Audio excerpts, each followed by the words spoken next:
Hi, everyone. Judge Andrew Napolitano here for Judging Freedom. Today is Monday, February 19, 2024. Alastair Crooke joins us. Apologies for the late start. Technical gremlins seem to be visiting us from time to time. Alastair, it's a pleasure. Welcome here. As we come on air, there is some relatively breaking news in Israel about which you recently informed me, that the Israeli cabinet has voted unanimously that it will not accept any two-state solution. That's significant that it's unanimous because there are moderate members in the cabinet. And a recent poll shows that 71% of the Israeli public favor the IDF attacking Lebanon, Hezbollah or not.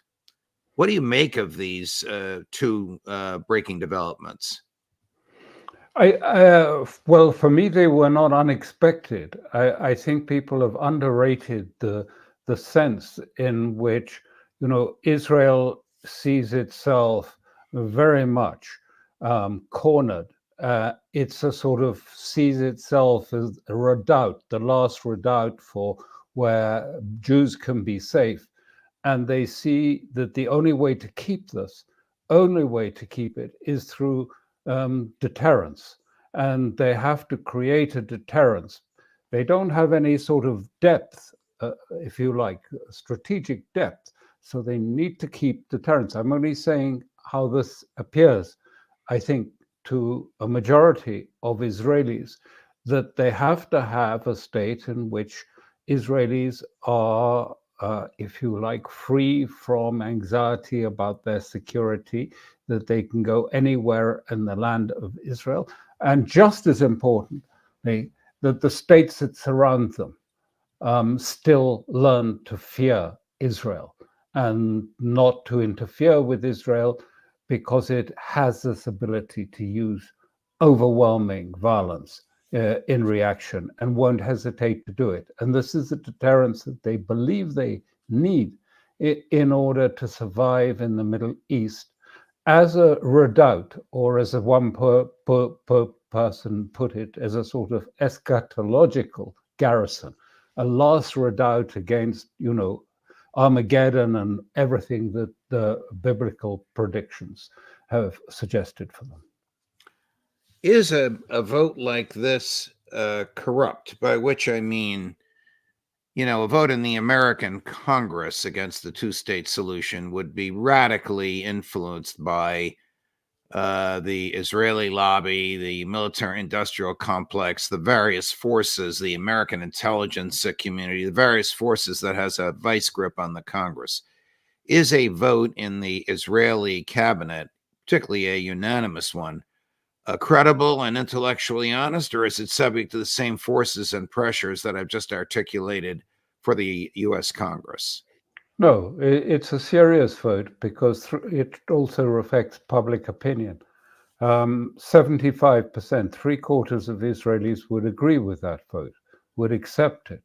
Things have changed since the 7th of October, and Israel has moved strongly towards the right and towards a reassertion of deterrence, both a domestic deterrence on the ground to create security, and, if you like, a restoration of the sense that they are feared by other states. And both were collapsed on the 7th of October. And so this, I think, reflects a genuine problem. But it reflects something else, because people are too ready just to ignore it and to say, oh, well, this may not be very serious, this is politicking. I think it's not politicking. I think that actually they are very serious about the idea that they have to restore deterrence. They have to restore deterrence in Gaza, by showing that, low intensity conflict will be met by overwhelming military force, the bombing of Gaza, the destruction of the whole cities there. And at the external, it needs to be shown that Israel is not defeated, that it is full of deterrent power. So I think people need to start taking it seriously, because actually the real problem is that Israel does not have any solution, any alternative, and it is compelled to take these sort of actions. It feels absolutely compelled to take them. And if you like, it feels checkmated into having to take them because they do not see any solution. And by solution, I mean two-state solution is off the table as far as they're concerned. So what solution is there except to try and restore some form of deterrence, both internally and externally? They are cornered, and this is why the situation in the Middle East is so dangerous and why it's possible that Israel will actually take action. And it seems to be prepared. I put in a report I written. I mean, we can see, in fact, that there are 4 Israeli divisions in the north of Israel on the border of Lebanon, as opposed to the usual 1. And where have they come from? They've come from Gaza. In fact, Gaza is actually really quite depleted of Israeli military forces. I think there's 1 division, but they can't move them because they're stuck in Khan Yunis mostly. And so actually they are running out of solutions and so feel compelled to act in this way. So I think we should take it quite seriously, this vote. Is there a near unanimity, or at least overwhelming majority, in favor of the rampant slaughter of innocents and ethnic cleansing and genocide in Gaza? Yes, there is. And, I think it was 46% of Israelis in a recent poll, something like 91% approved of what was happening in Gaza. 46% didn't approve because they felt it hadn't gone far enough. So that's what I mean. Yes, there is. I mean, we're talking about something much more primal, much more emotional, much more far away from strategic rationality. We're talking about people, if you like, a bloodlust that has come up. And these things are when they consume people, they consume them with a deep passion. You have a piece out over the weekend entitled "The Resistance as a Plan for Israel." Who or what is the resistance? Yes, that's an important question because people are not quite sure what it means.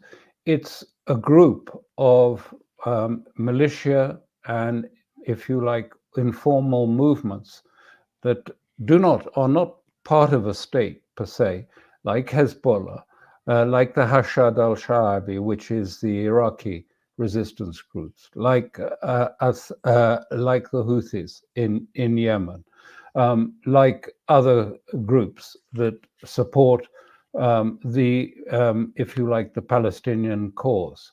And in fact, there's a sort of symmetry. They do not see any way that Palestine can exist. And this was the point. They don't see any way, they see no other solutions except that Israel has to be psychologically deterred. It has to have its consciousness, its psyche seared by some form of defeat until it feels defeated, until it feels, if you like, exhausted, that it finally is prepared to give up the idea of Zionism, the idea that there are special rights and a very special position of Jews in the Middle East, and either live like everyone else, every other inhabitant of the Middle East, but no more special rights, no more exceptionalism, no more overwhelming military violence in order to preside over the Middle East. So on that side too, there is a sense. Now, the nation states stand back from this resistance movement. The resistance movement coordinates amongst itself. It has a control room that moves locations, so they're coordinating. You see images of them, they're all together and they're all thanking each other and talking to each other. So it is quite a large movement, but it keeps apart from the nation states structures, whether it's Syria or whether it is in Lebanon, and acts simply as an informal actor in the region. But there's no doubt that the nation states, many of them also support it. And there's no doubt there is massive, very strong feeling in the Middle East and in the Islamic world as a whole in support of what they're doing. Whether the Houthis have become sort of a mythical force of anti-colonialism, anti-Israeli, because they see this as a colonial. The settlements are a form of a sort of settler colonialism. And this is how they see it. The aim of the settlements was from 73, after the 73 war, when Israel took back the Sinai, the determination of Israel is that no more of the occupied territories would be ever relinquished. And so they started the process of settler colonialism in the West Bank in order to prevent a Palestinian state ever coming into being. And largely, it seems they've been successful. But the resistance groups see this, understand that, and that's why they say only when they talk about a defeat, when they're not talking about the death of the Israelis, but that they have to psychologically be defeated, they have to be exhausted, and they have to be prepared to live in the Middle East without Zionism as the principles on which the state is built. Now, that whether that happens or not is going to be the trial of strength that is currently taking place in the region. On the one hand, Israel backed entirely by the United States, wholeheartedly, and Europe and Britain particularly. And on the other hand, you have the resistance movements that are slowly increasing it, the pressure. And the key point really for your listeners is, America also is in checkmate because it doesn't have any good solutions to this problem. Its old solutions are gone. The old solutions of overwhelming air power, of bombing like we saw in Iraq, because the techniques of defense have changed. So in these last 20 years or so, Iran and other states have buried everything that is valuable, important, strategically significant, deep underground, 70 meters underground. And they have developed and spent a lot of research and money on drones, on fast missiles. That's their air force. The West no longer has total air dominance as it used to. And we've seen the change taking place in Iraq, where the whole methodology of war has changed dramatically. The old war, the desert storms of Iraq, over, tanks thundering through the desert in a cloud of dust and smashing Saddam's tanks out of the way. You couldn't do it today. It's impossible. With surveillance, satellites, drones, all of this technique, you can't move mass tanks, mass forces. So we're into a new form of technological war. And the West, and America in particular, has never changed. It stays in the post-war idea of overwhelming force and tanks and armaments and surface equipment, and they're not adjusting to this change that takes place. When we talk about a swarm of drones now in Ukraine, for example, it's a swarm of drones, many, maybe 100, 200, which communicate with one another, which through AI, and are ordering each other and keeping in their structure by AI themselves without external influence. And then at the right moment, they identify the target, and then they delegate certain of these drones to attack it. Mm. And so a mass of tanks are just finished like that.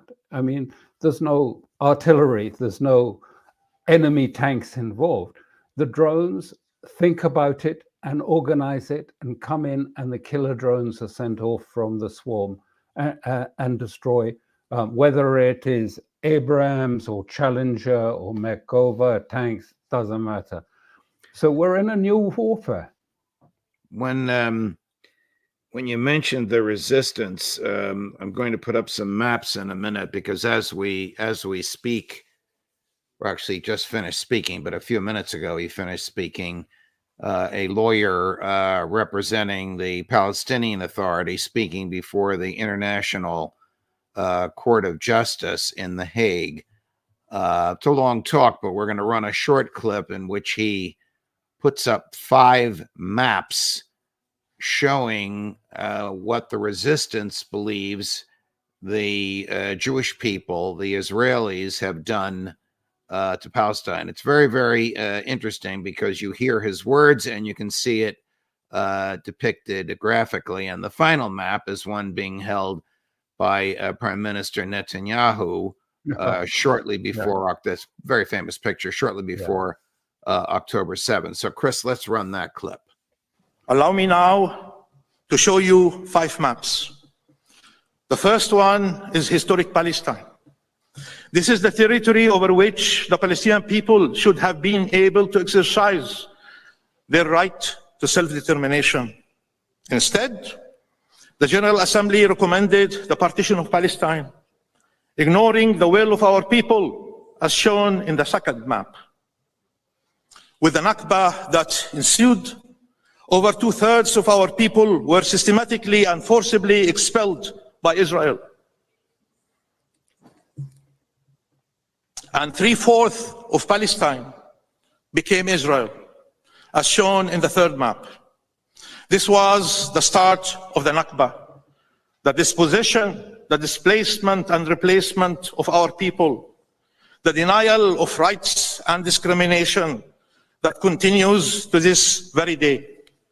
In 1967, Israel then occupied the remainder of Palestine, and from the first day of its occupation, started colonizing and annexing the land with the aim of making its occupation irreversible.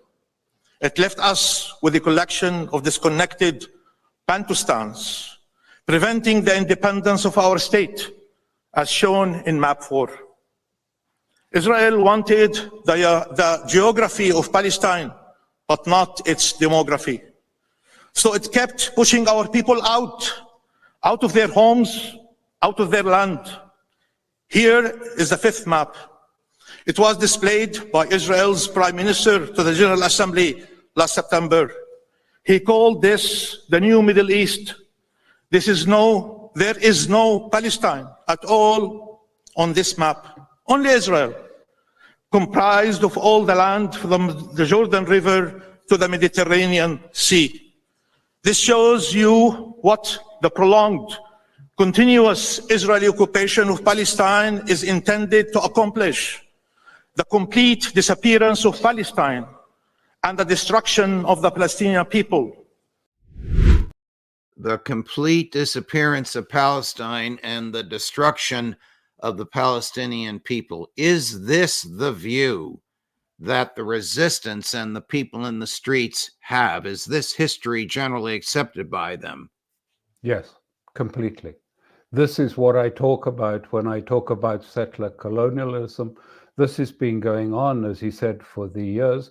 It had a sort of a great uptick after the 73 war, and it is about the assimilation of land by demography and by physical means, and also then borrowing from Sharon's military experience in the Sinai, separating and dividing and keeping the Palestinians uncertain on ill-formed boundaries, no security, different layers of legal, administrative security protection to keep them insecure, in order to give, if you like, Israel is living in the beyond the Green Line in the occupied territories.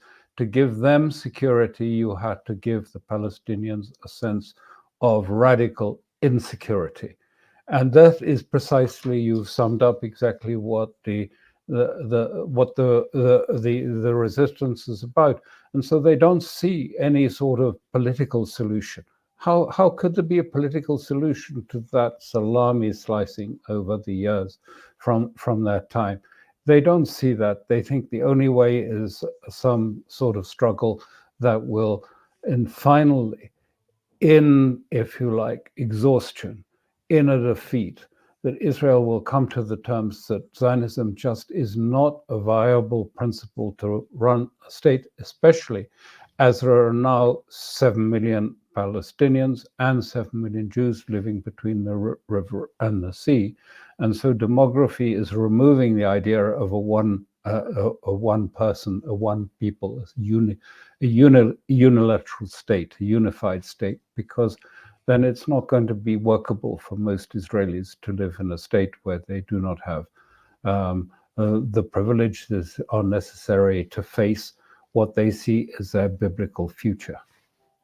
The fanatic member of one of two or three, a member of Prime Minister Netanyahu's cabinet, a gentleman by the name of Itamar Ben-Gvir, the one who's the head of internal security, roughly the head of, the equivalent of being the head of America's FBI, the one who said that if children or women Palestinian children or women get too close to the border between Gaza and Israel, that they should receive a bullet in the head.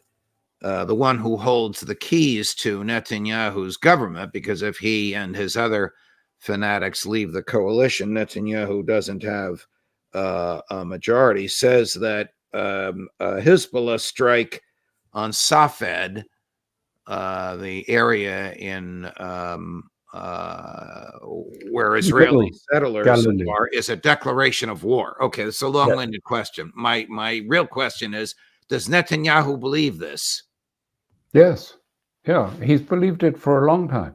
I think in the 70s, he was writing a book with Max Hastings, and he said, listen, in the next war, if we play it right, there will be no Arabs in this territory at all.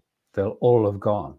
So, I mean, that was from the 1970s, and progressively he's allied himself more closely. But I think, the key point is, it's time to stop viewing the people like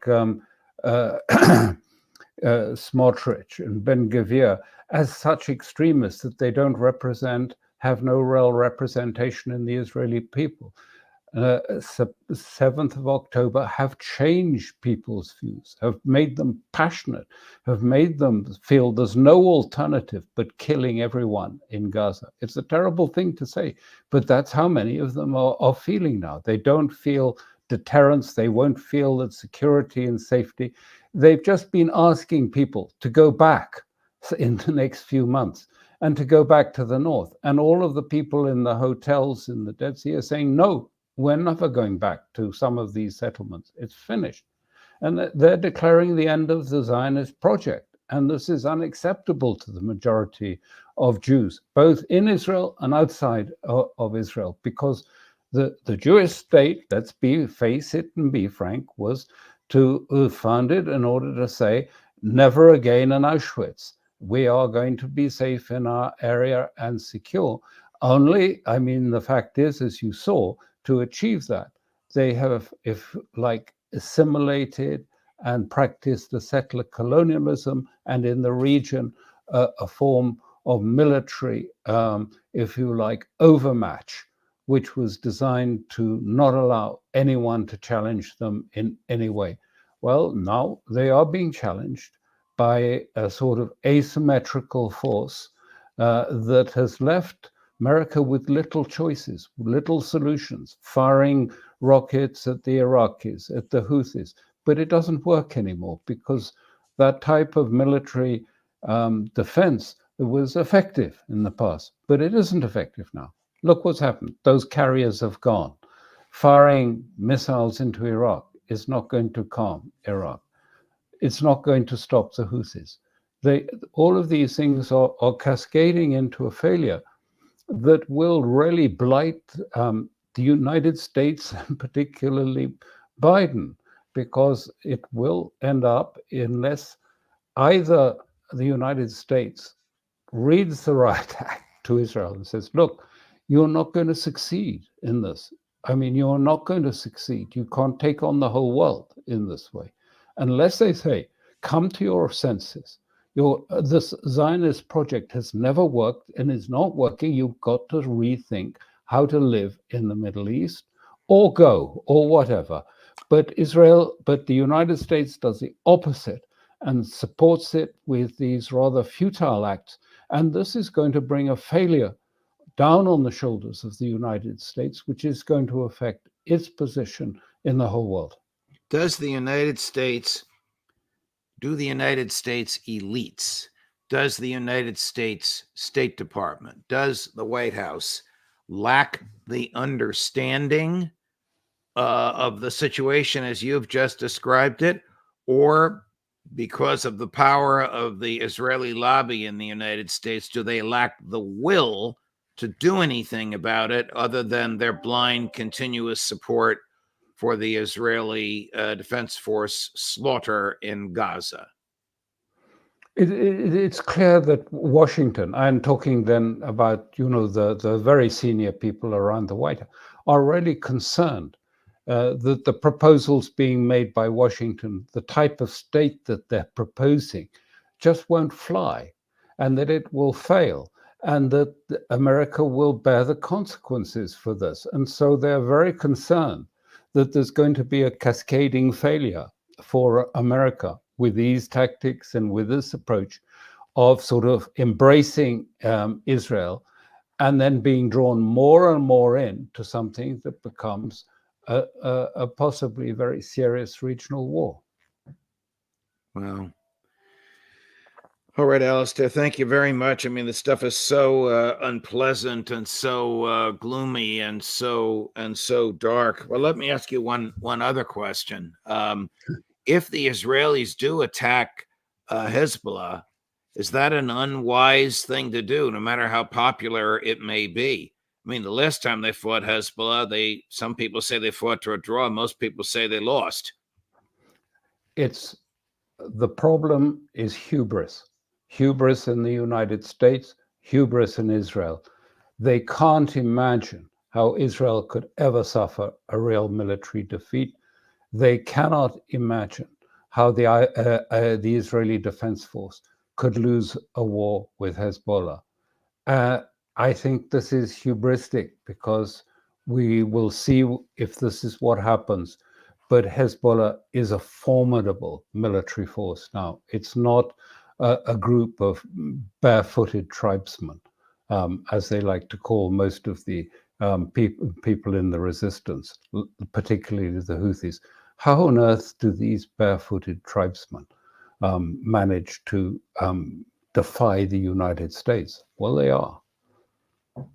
Alastair Crooke, always a pleasure, my dear friend, no matter what we're talking about. Thank you very much for joining us today. Thank you. Sorry it was gloomy. No. But listen, your analysis is not only spot on, it's second to none. So it is deeply and profoundly appreciated, as you know, by all of our viewers, and of course by me. Thank you so much, my dear friend. Thank you. Of course. Coming up later this morning, American Eastern Time, Ray McGovern, Larry Johnson, and this afternoon from antiwar.com, Kyle Anzalone. And all of our regulars this week, all of your favorites. Judge Napolitano for Judging Freedom.